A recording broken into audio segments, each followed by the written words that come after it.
Well, This meeting is being recorded. All right, welcome everyone for Food is Medicine, part of the Get Ready series to just leverage knowledge and proaction to take advantage of the opportunities and face the challenges of getting older in this life. So with that, I'm going to hand it over to you, Eileen. Thank you. And thank you everybody for coming today. Tracy asked me to just give you guys a little background on who I am and what I do. And I am a registered dietitian. I have been a registered dietitian since 1995. I spent 20 years working as a clinical dietitian in hospitals, a variety of different hospitals, different settings, and got interested in functional integrative medicine and did a training at the Institute for Functional Medicine and kind of left the clinical Western medicine background and actually went back to academia. So currently I teach at a university, a class called World Hunger and Environmental Nutrition. And I also teach at 2 community colleges, and I teach an introduction to nutrition for health professionals. So a lot of nursing students, kinesiology, and yeah, my passion is sustainability. And you know, when Tracy and I were throwing around what to talk about, I was just telling her how the science has been going more and more towards just looking at the benefits of plant-based diets. And so that's how this topic came about, and it's kind of my passion right now. I love this quote. When diet is wrong, medicine is of no use. When diet is correct, medicine is of no need. And this, you know, it's an ancient Ayurvedic proverb, and I'm actually doing an Ayurvedic program right now on a personal note. So this really spoke to me, and I believe this to be true. Michael Pollan, you're going to hear a couple quotes from him. And this is one, food matters a lot. It doesn't just matter to your health, it matters to the environment, to the animals, to the community, and to your family. And one of the things that has emerged lately with regards to the food system, and it is one of the the factors that is most contributing to some of the issues we are having in the environment for a variety of reasons. When at the end of this presentation, I have several resources for you. So if this is at all your interest as well, I do have some resources in that way. So this one, I really... So sorry to interrupt, Eileen. I'm having a hard time looking over at my participants to mute folks, but there's a little bit of background noise. So if everyone could please just mute yourselves, and I will see if I can figure out how to mute. I don't know, my Zoom shifted, so sorry to interrupt. No problem. So with regards to the stages of aging, because we are really looking, you know, my goal of this presentation is to kind of look at aging from a health standpoint and approaching it from a lifestyle, just not diet. And, you know, all disease occurs in stages, and each of these stages represents an older you. It starts with biochemical changes. So those are your lab tests. So maybe a high cholesterol, or a high fasting glucose that is signaling some glucose intolerance. Then you have the structural changes. You know, one of the things that's such a challenge, and especially in the Met How, with people being so active, and structural changes, joint pain, even breaks, and being more likely to get hip fractures and things like that. And then it's the physiological changes when most people seek help, but these processes are going on underneath. And the way to really combat that, and possibly even to avoid it, is really to approach health at all levels. And we're going to focus on nutrition today, but stress is a big one as well.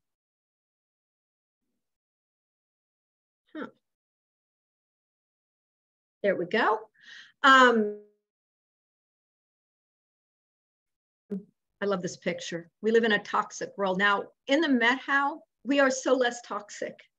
It's one of the reasons I chose to move here, is I was really looking to be healthy. And for me, what living here did for me was seriously decrease my stress. And stress, I actually put at the top, because on the heels of COVID and sheltering in place and all of the last going on 3 years of events, I think stress, regardless of where you live, is at the top of the list. And there's so many physiological hormone shifts. It affects our appetite. It affects the way we store fat and where we store fat. It affects our mental status. So there's so many things that stress affects, and you can actually add to that stress with diet. And so we're going to take a look at that today and in a couple weeks as well. Infections. I have a study that I've included for you guys that actually one of the things that COVID actually did for us is it really highlighted how important nutrition was. And there's several studies that have looked at that. And so that's something we also need to look at. Drugs, all drugs disrupt metabolism at some level. And most inhibit how we absorb nutrients. Some require that we need more. So that's also something that definitely factors in. Foods, the type of foods we choose to eat. If they're processed or pre-packaged, we're going to look at that today. Smoke, if anybody is smoking, I doubt anybody on this presentation is doing that, but you never know.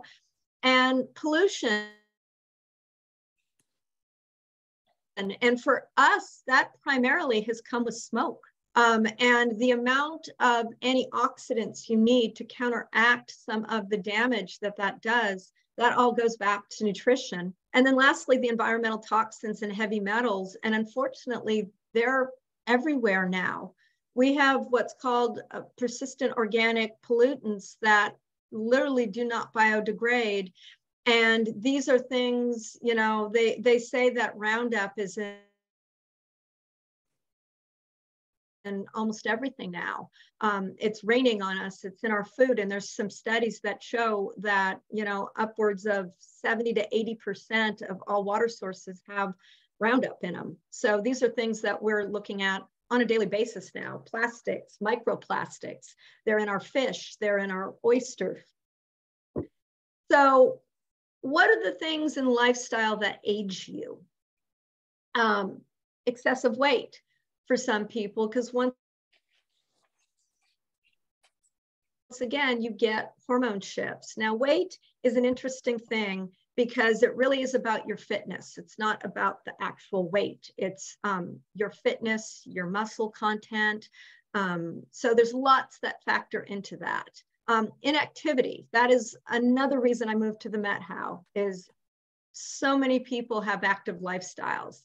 And so that's something that is less of an issue here. And if anything, it could be the other way.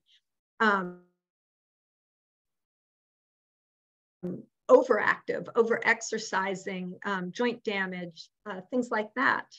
Addiction issues, alcohol, drugs, smoking, all require a tremendous amount of nutrients in addition to the stress it causes on your body, the physiological changes, anxiety and depression. Mental illness is a struggle for so many people these days, and COVID just exacerbated it.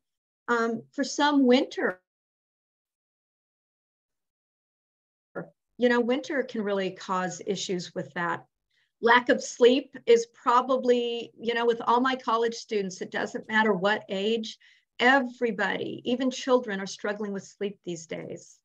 And then thinking decline. So dementia, forgetfulness, brain fog, that's a result of, lots of different things these days. And so it's something that we also look at.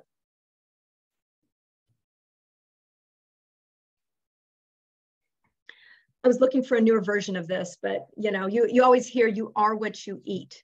And that is because we are constantly turning over our cells, our red blood cells, our intestinal linings. They slough every few days. And so it's so important that what you're eating sets up the way in which your body replaces itself and maintains. And that's such an important part of our health and moving forward.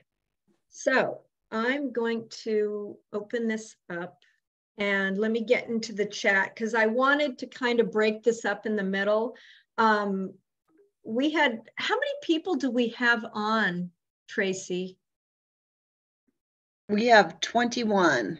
Okay, I'm only seeing a very small group. So yeah. Instead of raising hands, I thought it would be good to have you guys address things in the chat box, and then I'm going to try and pull up as many people as I can so I can kind of take a look and let's see if we can get some questions answered. Let me get into the chat. There's nothing in the chat yet. Oh. If anybody just wants to, you can always just, okay, what do you know about histamine intolerance? Thanks, Kim.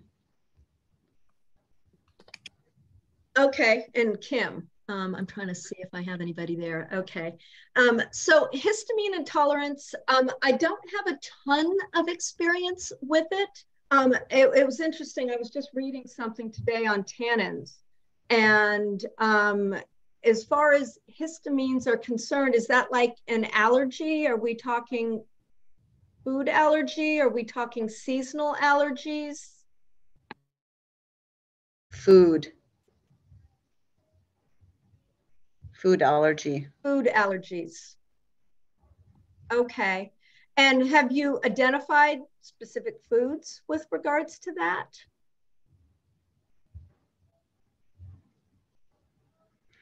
And Kim, if you want to come off of mute, you can too. Just getting books, black tea. I'm sorry.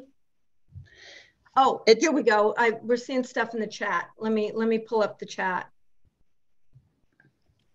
Yeah, Kim is saying that books, black tea. And wine, so many foods. Yes, yes. Now, and with just regards to the histamines,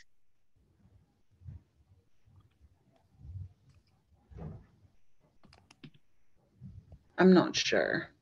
Okay, Kim, can we take this offline maybe after the presentation so I can maybe talk to you about this? Would that be possible? Okay, great. Here's another one. What's the difference between food sensitivity versus SIBO? Oh, wow. So SIBO is a bacterial overgrowth in kind of around your ileocecal valve. So it's in your intestines in a lower spot than you normally see. Now, a lot of times that can cause food sensitivities, but they are really, they can be linked, but it's not a direct link, if that makes any sense. Yeah, it's amazing. I know just a lot of people who are suffering with SIBO and food sensitivities and so many different things that relate to the microbiome being off, you know, and it's tricky. Yeah, and my intention was the presentation that's going to be in the end of the month. I was going to focus more on the gut health for that one because we're talking about inflammation and that's directly related to that.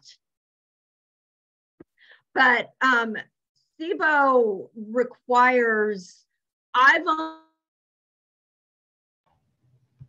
only really seen it dealt with well in an integrative setting, Ellen.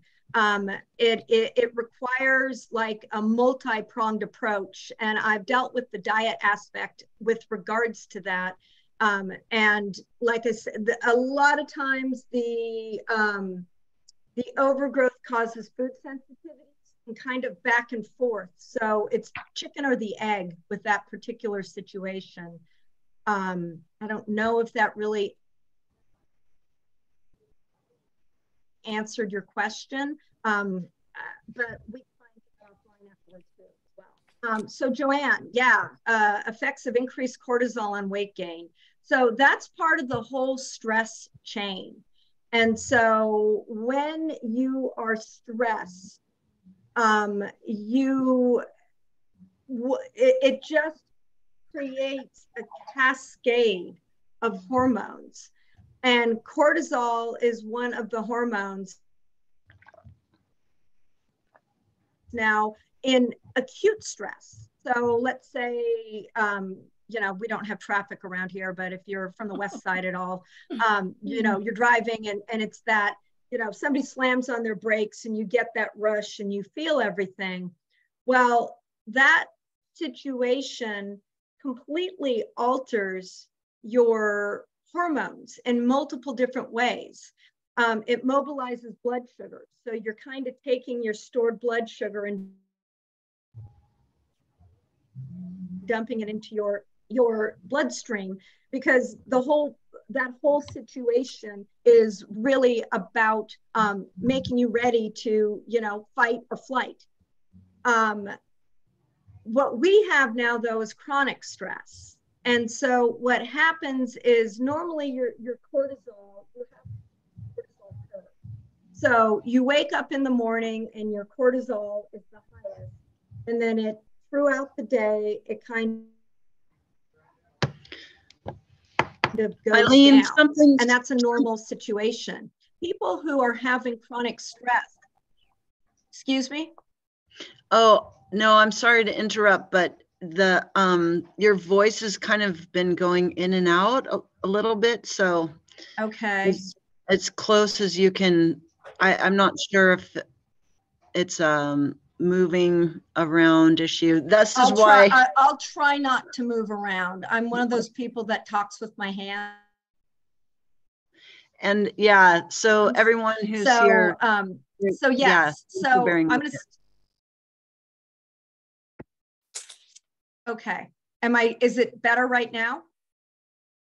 Yeah, it's just that same issue that there was before. And that's why, unfortunately, Eileen was unable to join right away because we tried a technical solution that didn't work. But it's not bad. Luckily, we don't miss what you say. It comes back, but there's just little lag. So anyway, thanks for bearing with it, everybody.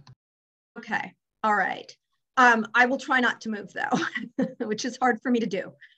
So if your cortisol, if you're constantly stressed, eventually what happens is your cortisol curve will start to alter, and eventually in extreme situations, it can flatline. But with regards to fat deposition, when cortisol is present, regardless of what you're eating, tends to be metabolized towards fat. And it also tends to end up in the midsection. So they call it belly fat. But when cortisol is present and outside of the normal circumstances of occasional stressors, that will cause you to usually gain weight. It alters your metabolism and results in excess fat deposition. Did that answer your question, Joanne?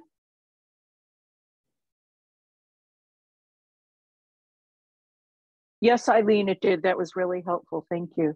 Yeah, it's the reason too. I mean, eating sugar. So when you're stressed, you tend to crave sugar. That's part of the hormonal cascade. But that sugar then causes stress. So it's that endless cycle of craving and eating and then stress. And it's really actually quite toxic on your body. And it's why sugar is one of the most difficult things for your body to handle. So that's great. Does chronic high cortisol levels go to visceral fat deposition? Yes, yes. And even, the thing is though, even if you don't eat sweet, when you have these stress situations, your body mobilizes your stored carbohydrate. So it's almost like dumping a candy bar's worth of sugar into your system, because it's your stored carbohydrate, which is called glycogen, which we use like when we're exercising. It's the stored carbohydrate we're using to basically run our bodies.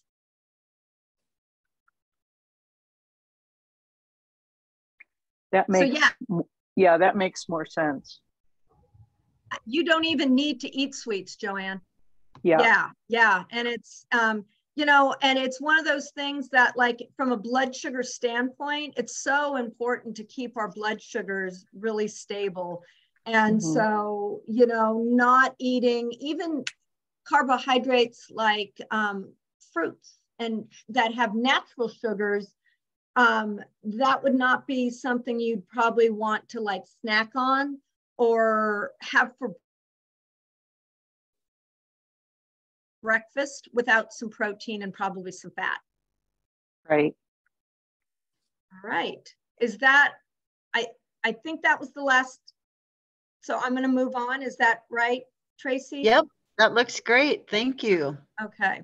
All right. So we're going to, you'll have an opportunity at the end as well. I just wanted to kind of take a break midway through.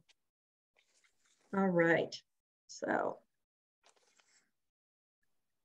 I wanted to throw this term out to you. Michael Pollan once again coined this, nutritionism. And it's the ideology of breaking your food into individual nutrients, which I was just doing. Carbohydrates, protein, fat. What it's done is it's, we've broken things into good and bad.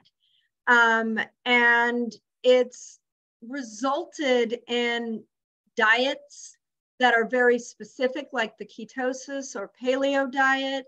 And it's also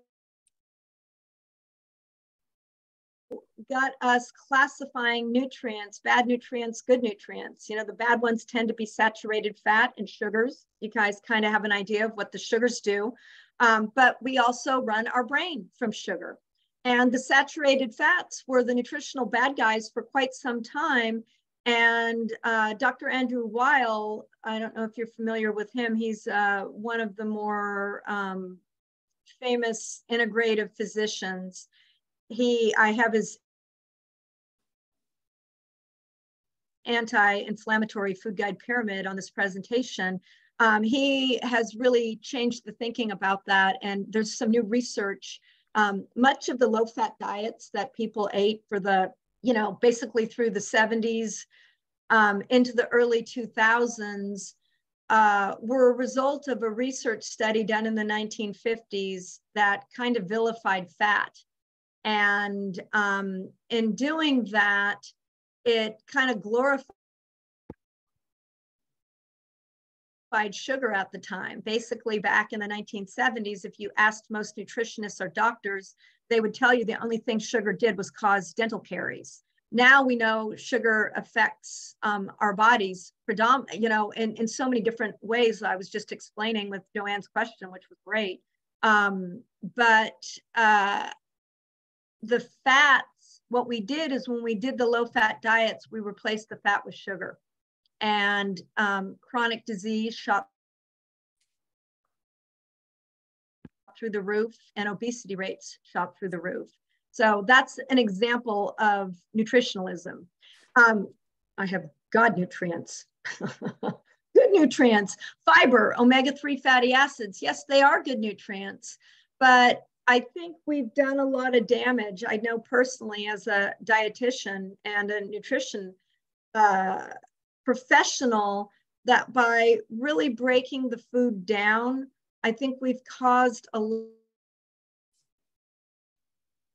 lot of confusion. And I feel like that is one of the biggest things that we have with nutrition, is that we have so much confusion in terms of, trying to manipulate the macronutrient content to get nutrition goals has just really complicated. And once again, obesity rates continue to climb. One of the latest, the ketosis diet has probably been the most popular. And the ramifications of that, I don't know if you guys are familiar with uric acid. Uric acid is what causes gout.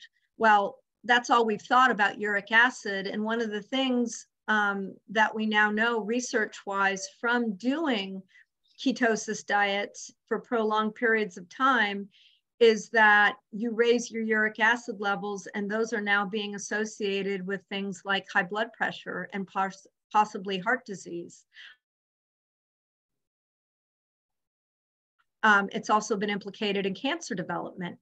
The paleo diets really increased the protein people were eating, and we have seen rises in osteoporosis because when you eat a very high protein diet, it causes a more acidic shift in your body, and we use calcium in our bones to neutralize that.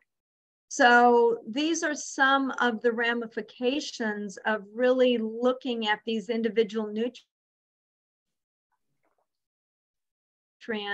and trying to manipulate our health by manipulating that the high protein diet, the high fat diet, low carb.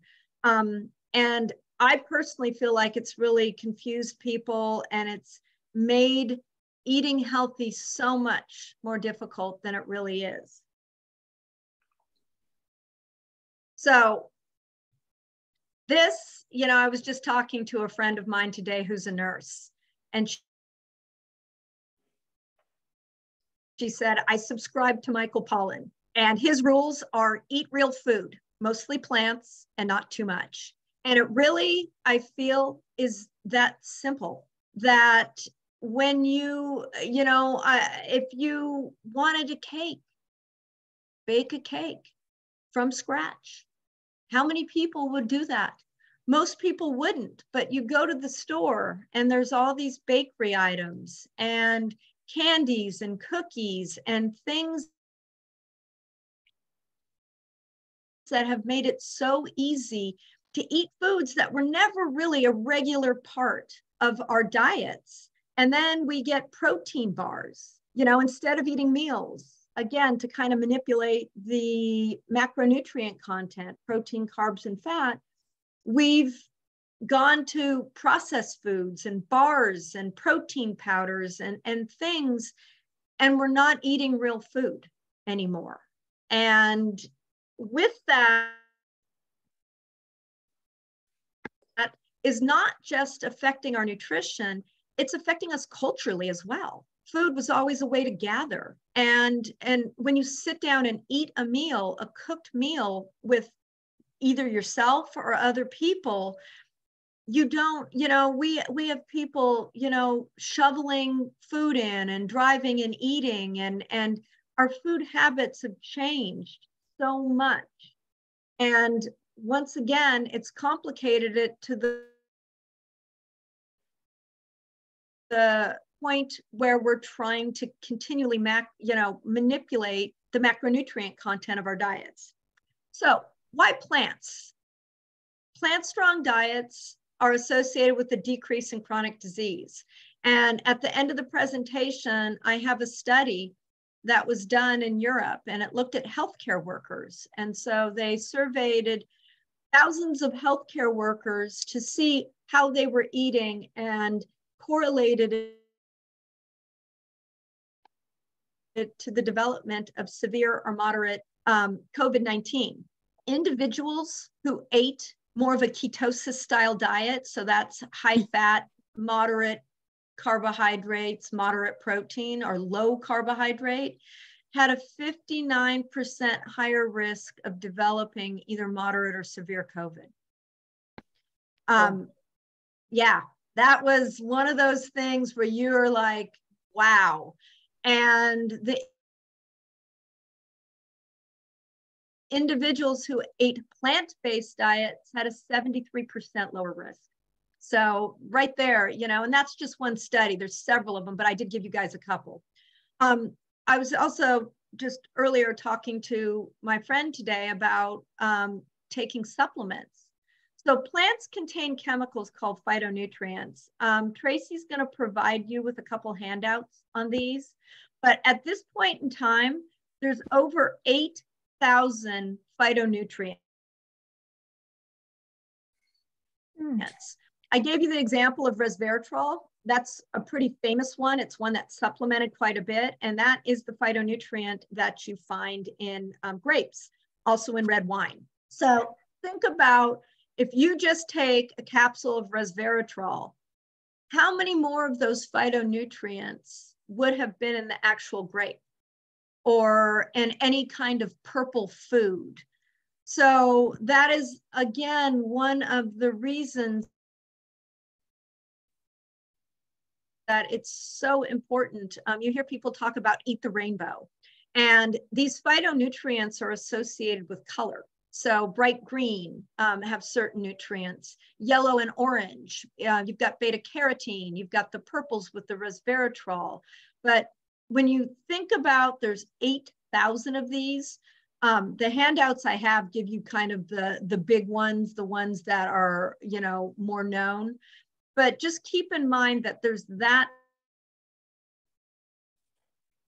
many of these that are only found in food. And there's no way you're going to get those when you isolate and take a supplement, or you're not eating fruits and vegetables as a regular part of your diet.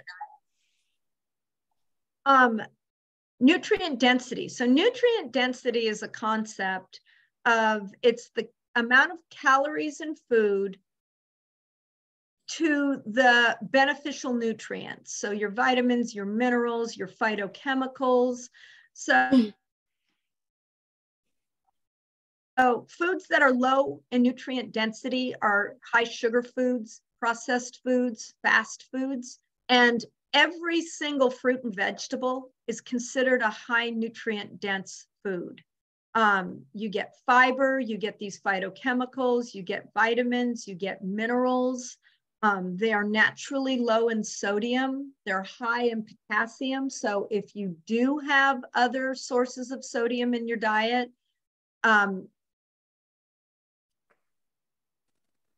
you do eat processed foods, that the potassium in fruits and vegetables can kind of counter that from a health standpoint, especially heart health. Promotes a healthy gut. I just had somebody ask me about a new probiotic supplement. And it was really interesting because what it was a new strain of bacteria that seems to be missing in individuals who are obese or have metabolic issues. And so they decided it would be a great idea to supplement it, but there's really not a lot of clinical trials. And once again, in taking that supplement, you're missing all your phytonutrients and you're missing the fiber that is really what you need for gut health. So once again, it's just an argument for eating food, and specifically plant-based fruits and vegetables. And it really does simplify eating a healthy, nutritious diet. You don't have to watch the macronutrient content when you're eating predominantly plant-based foods, and especially if you're not eating the processed versions of them. So why color? Again, those phytonutrients, 8,000 of them. They are predominantly found in plants. They are, some of the chemicals, the properties they have, they're the antioxidants. So when you're exposed to smoke, it causes oxidative damage, and these can neutralize that. A lot of them are considered anti-cancer and anti-inflammatory. Turmeric, curcumin, is the phytonutrient that you get in turmeric, that bright yellow color. And so this one is 25,000 phytonutrients, but we really know and have studied about 8,000 of them. And again, eat the rainbow. And the handout that I have for you that Tracy will be giving you, it breaks down the phytonutrients into color categories, and it gives you the health property that's associated with them. So, and I also have in there, it's a checkoff list, so you can kind of see how you're doing, which might be a fun thing to do for a week or so.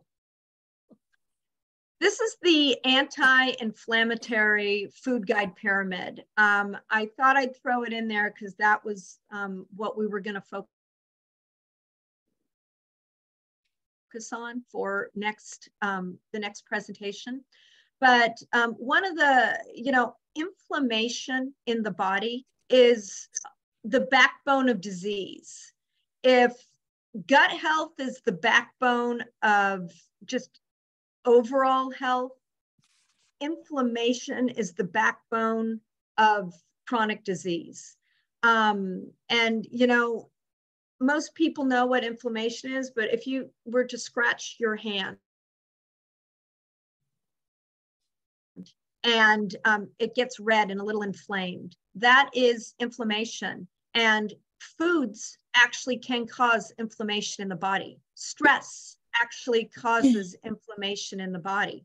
Some of the foods that cause inflammation are omega-6 fatty acids. So, and that is the predominant fatty acid in our diets, especially like a standard American diet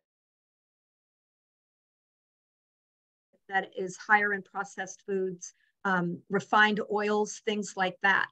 Whereas plant-based diets tend to be higher in omega-3 fatty acids, which actually are the complete opposite. They are anti-inflammatory and they help reduce inflammation in your body. So you can see the bottom of the pyramid is fruits and vegetables. And this breaks down the diet. I have to say, I'm not a fan. This is Andrew Weil's food pyramid, and I'm not a huge fan of supplements. They have their place. I think they're great when you work with a healthcare practitioner that is trained in using supplements and more of an integrative or a functional medicine kind of venue. But I'm not a fan of using supplements to make up for a diet that is not healthy, if that makes any sense. But again, we're going to spend more time with this in 2 weeks, but this is a resource for you as well. And actually, Tracy, when we were talking yesterday, getting ready for this, she had asked me a question about soy. She said, I saw soy and it's controversial. And she brought up the point about it being not really digestible, which is true. Soy proteins are, they're not easily digestible. So one of the better ways to get soy in your diet is tempeh, which is the fermented version of soy foods. But also with regards to the controversy around phytoestrogens and cancer, And the studies have been pretty convoluted, but most people agree that the benefits outweigh some of the concerns with regards to that. And the vast majority of studies actually show anti-cancer properties, not cancer promotion. So positive lifestyle habits, avoiding processed foods whenever possible. A good rule of thumb, if you have something that's in a bag, a jar, a bottle, is ideally you want to have maybe 3 to 5 ingredients. You most definitely do not want to eat anything where you do not recognize the ingredient in the food. Usually they're preservatives.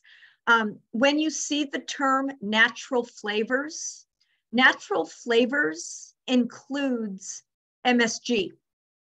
And there's about 60 different words for MSG. And and just lots of guar like that, stabilizers, emulsifiers. These are all things that we have used to incorporate and to be able to eat processed foods. And, you know, I saw a little meme that said, if, you know, your grandparents couldn't recognize it as food, you probably shouldn't eat it. And I actually think that's a pretty good rule of thumb. Eating fresh fruits and vegetables at every meal. That's, if you can manage that, if you like eggs in the morning, maybe you can do a kale or a spinach scramble instead and throw some mushrooms in there.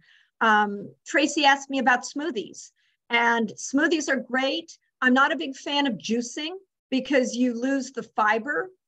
But if you are including vegetables, berries are some of your lowest glycemic fruits, so they're not going to spike your blood sugars as much.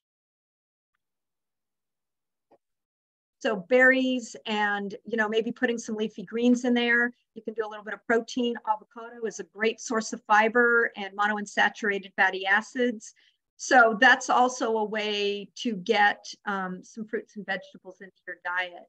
But really, what meals should look like is predominantly plant-based. And if you do eat meat or animal items, almost having them as a condiment. You know, the way we eat is a 12-ounce steak and a baked potato and a little serving of vegetables. And not that one size fits all, but eating that way on a regular basis is going to tax your body. And high protein diets, there's a metabolic pathway that is pretty new in studying. It's called the mTOR pathway. And what happens, I've heard it equated to a messy builder. So if you saw somebody building a brick wall and you saw them slapping on, you know, the, I'm blanking what that is called, in between laying your bricks. Mortar. Thank you. Thank you. So you're taking the mortar and you're slapping it, it's on the side of the bricks and you're scrape it off and you're just creating a mess. That is what happens when you eat high protein diets. That's what happens when you overeat. That's what happens when you eat a lot of sugar or calorically dense foods. You're actually causing metabolic debris. And that is what is doing cell damage and exacerbating the aging process and chronic disease. That's one of the reasons that intermittent fasting can be beneficial, because what intermittent fasting does is it gives you an opportunity to clear that metabolic debris out. So you're not stacking up and damaging your cells. and if you have any questions about that, I can answer them at the end. Eating good fats like avocado, olive oil, and nuts. As far as olive oil is concerned, olive oil is not really meant to be a high heat type. It's not a high heat oil. So if you're just lightly sauteing, it's fine. But if you're actually cooking in oil, you want to use an oil that is a little more substantial. Peanut oil is a good one. Avocado oil is a better oil. If you do cook with olive oil, you don't want the really refined versions of it. You want a little grittier one because it's going to hold up in the heat. But then use the really refined high-end olive oils on your salads and raw. Spice up your food. Spices have all kinds of phytonutrients. I just made a dish that was part of an Ayurvedic program, and it had garam masala and cumin, and my rice had turmeric in it. And these are all ways to get all these phytonutrients in addition to the fruits and vegetables. Cook whenever you can. That is one thing that really a lot of nutrition professionals are really trying to get people back into cooking, using whole food ingredients, and just the ritual and the process from a cultural and social standpoint has so many benefits. Hydration, it's tough in the winter, guys. Hydration is so hard. I'm a tea drinker. I use the herbal teas to help with hydration because I have a really hard time drinking water when it's really cold out. So that's something that you can do. And it's also so important for your immune system. Don't overeat. And that's another argument for really sitting down and having a meal. If you can eat with somebody and have a conversation, it takes about 20 to 30 minutes for your stomach to actually do the feedback loop with your brain to say you're full. So you can really overeat if you're not taking the time to eat your meal. And it's so much easier in a social setting, or also when you cook and you kind of set yourself a plate and have a bit of ritual around it. And then lastly, keeping active. Exercise, it's really activity, having an active lifestyle. And again, the Met-How, that is not an issue for most people. But it's such an important part of just having a healthy lifestyle that is not going to, exacerbate aging. So these are some of the resources. Tracy's going to provide these to you as well. This top video, the top link right here, Michael Pollan, he goes into some more things. He's got some food rules. I really like what he does. Trying to keep within time frames. I added that on here if you're at all interested. The Seasonal Food Guide, Food Revolution, Mary Purdy, and Health Castle all have amazing recipes. I have provided you guys with some plant-based recipes from the Food Revolution. And they are, I've gotten some, she's going to be providing you with those documents. But if you want even more and different topics and just a tremendous amount of information, I really enjoy that. Mary Purdy is an integrative eco-dietitian. So if you have any passion towards sustainability and that aspect and how the food system is affecting the earth right now, that is a great resource. The Linus Pauling Micronutrient Institute is where I go for information on vitamins and minerals. That's my go-to health site. Dr. Andrew Weil, that was the food guide pyramid that I provided to you. That is his anti-inflammatory, and he's done quite a bit of research and has really great resources. And then the Institute of Functional Medicine, this will take you directly to what they call their news articles. And it's some just really excellent, more integrative functional medicine based resources for specific disease conditions, different things. It's another one of my go-tos that I use quite a bit. As far as, you know, some more scholarly, I really love to do the science-based. And so I provided you with a couple resources with regards, two of them with regards to COVID-19, because really what we're needing to do is really boost our immune systems. And as a preview to what we'll be talking about in a couple of weeks when I really focus more on gut health, your gut, your stomach, your intestines is the largest source of lymphoid or immune tissue in your body. So keeping your gut healthy is, I really do believe it's a window to our health, and it is the backbone of our health, is to really keep our guts healthy. And it's really difficult to do that if you're not really eating predominantly whole food, plant strong type of diet. All right. Let me get back into the chat. And can you talk about bad oils? I see that the expeller pressed canola oil is listed in this list.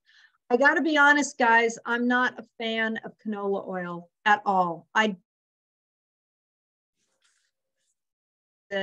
Because even the expeller pressed canola oil is, the chemicals that are used to process canola oil are quite toxic.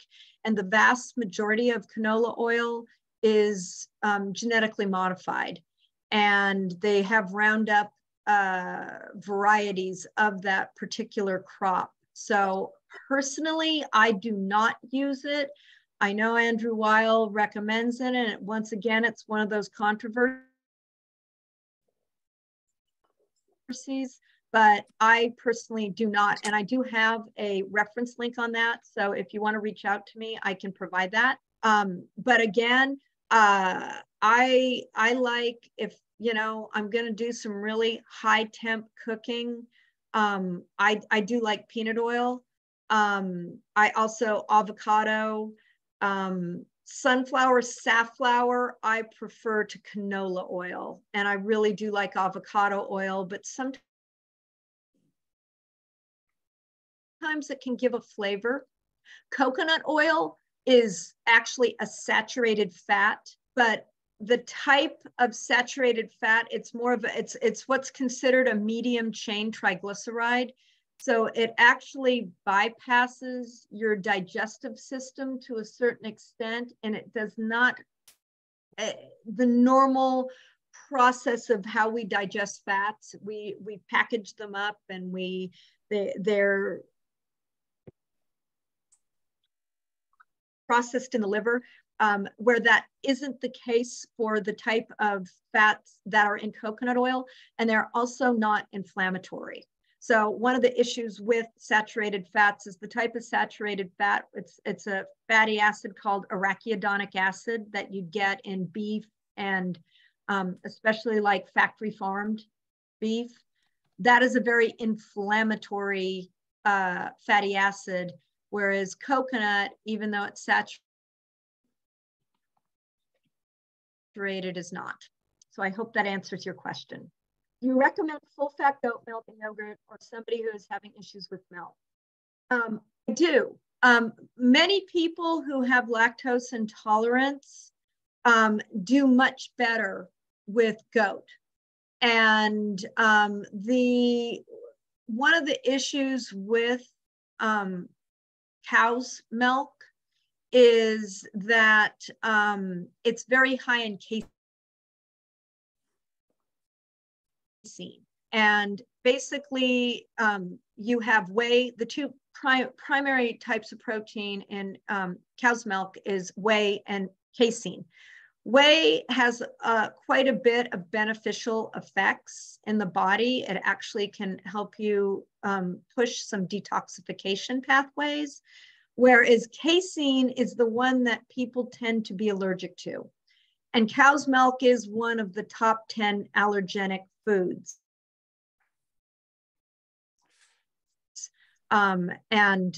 Most people tolerate goat milk.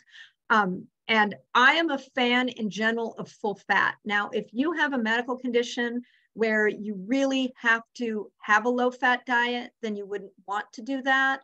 But the lower fat versions of milk have a higher sugar content. And so for people who are lactose intolerant, the lower fat milks are going to have more sugar in them, and they're going to cause you more problems. So yeah, if you can do goat cheese, lactose intolerance tends to vary for people. A lot of people can tolerate yogurt because it's fermented and it helps break down some of that lactose. Some people just have problems with milk, but in general, I'm more of the full fat version of things. Oil to use for baking. I prefer safflower or sunflower. So egg intolerance also due to casein. Well, eggs are also another one of your, high allergenic foods. I actually eat duck eggs. I developed an chicken egg intolerance allergy. I moved past it, but when I was transitioning back from that, and this was years ago, 10 years ago, I did switch to duck eggs, and those are one of the ones I use. And as far as the egg tolerance, I don't believe it is due to casein. I don't know that they have a high casein content, but I actually don't know that for sure. Wow, Eileen, thank you so much for sharing all of your knowledge here today. You covered a lot of ground in 1 hour. And I just want to say thanks so much to everybody. I want to respect our time frame and your time frame. I just want everyone to know that for the next one, we will figure out this technological glitch. Yeah. Maybe we'll try either on my computer at your place, or we'll figure something out. Yeah, I probably will just come to you and we can do it there. Yeah, and hopefully I won't have glitches. I mean, I'm in the community center and every once in a while I have trouble too. One of the joys of technology, but yeah, I will be sending out this email with all those fantastic resources, everybody, as soon as I can. So look for that. And if you have any feedback or thoughts at all, places where you'd like to see Eileen delve in 2 weeks, send me an email. And if you're okay, Tracy, I'll hang out, and if anybody wants to ask me other questions, and yeah, those of you that are, again, respecting time, but I'm good to hang out and deal with anything and answer questions, continue to answer questions. Super. Yeah. So go ahead, feel free to unmute if you want, folks, and ask Eileen. We have her. If I can answer.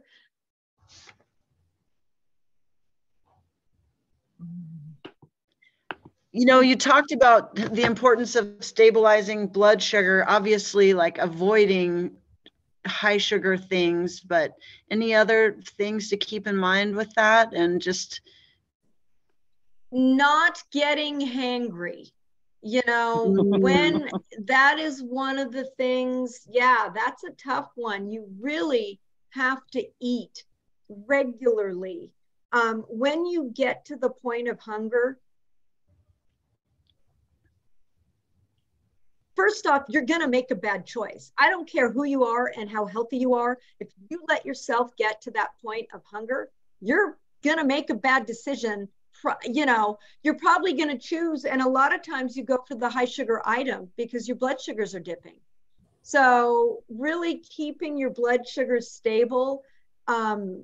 Protein helps. So not eating just a carb, protein and fat help buffer that. Fiber. So when you do eat fruits and things like that, you want to make sure they're higher in fiber. You wouldn't want to drink a glass of juice. You want to eat the fruit. Lower glycemic fruits tend to be your berries and apples. So yeah, and avoiding just excess, more refined carbohydrates. Is, you know, when you look at your bread, you want to look at the fiber content. I mean, 3 grams of fiber is considered high fiber, but I like to see closer to 6. You know, anywhere from 3 to 6 is definitely a better way to go. I have a, would you recommend snacks between meals? Ooh, that is super individual. There are studies that go back and forth. Eat 3 meals, eat 2 meals, eat 6 small meals. That to me is one of those individual preferences. If you find yourself getting hungry, in general, it's better to not eat a large meal ever. That's something that I think is important. And I also, Margaret, what kind of flour do you recommend to make bread? Somebody who has issues with gluten. I am not a fan of gluten-free anything unless you truly have an issue with gluten. It sounds like you do. There are blends. I am not a bread maker, but you want to blend, because the rice, the reason I do not like gluten-free, if you don't have issues with gluten, is because it tends to be higher on the glycemic scale, and which is going to spike your blood sugars again. So, and that is one of the problems with a lot of the gluten-free products, is they're very refined and they're not a whole grain. So you want to go for more of a whole grain, and generally the blends I find are much better. And that's also kind of like a personal preference as well.